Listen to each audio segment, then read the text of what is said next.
வாங்க சார், ரொம்ப சீக்கிரமா வந்துட்டீங்க போல. நான் எப்போ ஆர்டர் பண்ண, நீ எப்போ வந்து நிக்கிற? பேசி ஏதாச்சும். என்ன சிரிக்கிற?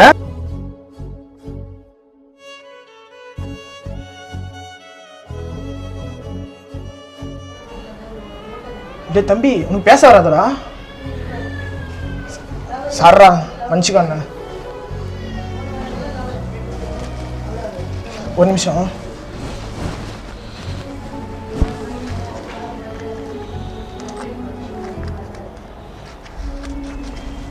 செலவு வச்சுக்கோ. பார்த்து படம் தம்பி, பத்திரம். அது என்ன தெரியும் போடாம இரு.